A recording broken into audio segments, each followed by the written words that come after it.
The year was 1519. The eastern shores of what we now call Mexico trembled with strange sights. Fishermen and traders with bronze skins stood in awe as they watched tall wooden ships sailing on the waves, their sails puffing out like ghosts. From these ships came men dressed in shining steel, strangers who carried weapons that sounded like thunder and shot fire. These were the Spanish explorers, led by one man whose name and actions would forever alter the course of history. Hernán Cortés. Cortés, a daring and ambitious conquistador, had landed with just over 500 men, a small number by any reckoning, yet his intent was monumental. He looked west, not at the green beaches or the lush forests, but at the stories spreading through the land. Tales of a powerful empire, led by an emperor whose riches were said to amaze even the gods. That empire belonged to the Aztecs, and its heart was the glittering island city of Tenochtitlan. Here in the Valley of Mexico, the Aztec Empire had dominated for over a century. Under the leadership of Emperor Moctezuma II, the empire stood as the most powerful force in the region. But Moctezuma wasn't merely a ruler. He was seen as a divine representative, a semi-godlike figure governing a civilization built on imperial tribute, fierce military expansion, and religious fervor. Yet, even at this peak of Aztec grandeur, cracks were spreading beneath the empire's surface. These cracks widened as Cortés and his men made their march inland. He was not alone for long. Along the way, Cortés cleverly forged alliances with disgruntled indigenous groups who had lived under the shadow of Aztec oppression. Most significant among these allies were the Tlaxcaltecas, fierce warriors who had remained independent but bore deep grudges against the Aztecs after years of devastating ritual warfare. With the help of interpreters like Malintzin, also known as Malinche, a native woman who acted as a linguistic and diplomatic bridge, Cortés persuaded the Tlaxcaltecas that their only hope of freedom lay in aiding the Spanish. Bolstered by these alliances, Cortés advanced toward Tenochtitlan. And what a place it was. Picture it, a shimmering city rising from a turquoise lake. Floating causeways stretched through the waters, connecting the sprawling metropolis to the mainland.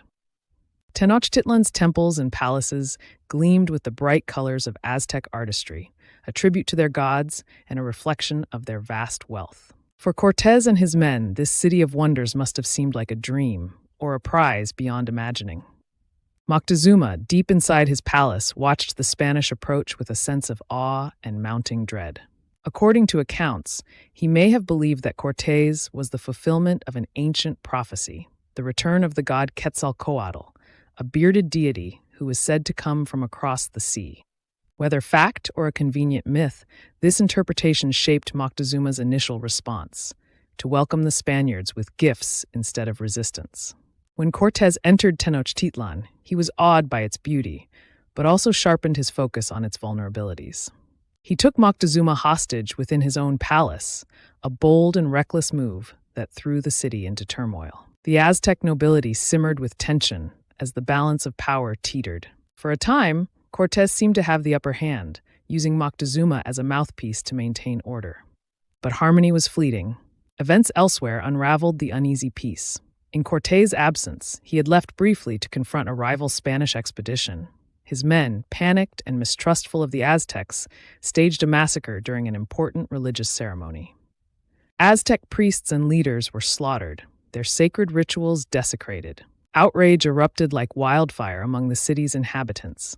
By the time Cortés returned, Tenochtitlan was a city on the brink of rebellion. The streets exploded into chaos. Aztec warriors, wielding obsidian-edged blades and hurling spears, rose against the Spaniards and their allies. Holed up in Moctezuma's palace, Cortés and his men were forced to fight for their very survival. In the midst of this turmoil, Moctezuma died. Whether slain by his own people for collaborating with the invaders or killed by the Spaniards remains a mystery, cloaked in historical shadows. The culmination of this uprising came in the infamous Night of Sorrows, or La Noche Triste. As the Spanish attempted to flee the city under the cover of darkness, they encountered horrors on every step of their retreat. The narrow causeways became death traps, with Aztec warriors swarming in from all sides. Stones and arrows rained down. But Cortés, a man of relentless cunning and audacity, did not accept defeat. He regrouped.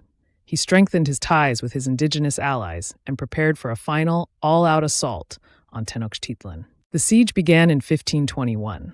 The Spanish, now reinforced with more men and ships that Cortés had built, blockaded the city, cutting off its food and water supplies. Disease swept through the population, particularly smallpox, which wreaked havoc on the Aztecs, who had no immunity to European illnesses. Tens of thousands perished to this invisible weapon, undermining their ability to resist. For months, the Aztecs fought with unyielding resilience, led now by Cuitlac and later Cuauhtémoc, Moctezuma's successors. The city's defenders displayed incredible bravery, yet their situation grew increasingly dire. Hunger gnawed at them. Their stores of food diminished to nothing, forcing many to scavenge for sustenance, all while Spanish cannons battered their walls with relentless force. By August 1521, Tenochtitlan stood in ruins. Its causeways crumbled, its markets emptied, its grand temples toppled. Cuauhtémoc, the last emperor of the Aztecs, was captured, marking the definitive fall of the empire. The Spanish had triumphed, but their victory was no mere military feat. It was built on treachery, alliances, disease, and a cascade of historical forces too vast for anyone to fully control. The consequences of the conquest were immense. The Aztec Empire was destroyed, its people subjugated, its gods replaced by Christendom. The land became New Spain, the nucleus of a growing Spanish colonial empire. The indigenous population, devastated by war and epidemics, declined by millions in the years that followed, leaving behind a fractured world struggling to adapt to foreign domination. Still, the legacy of the Aztecs endured. Their culture, their art, and their history survived the scars of conquest, blending into the mosaic of what would one day become modern Mexico. Yet the fall of Tenochtitlan remains a sobering reminder of the fragile line between power and vulnerability, and how the meeting of two vastly different worlds can reshape history forever.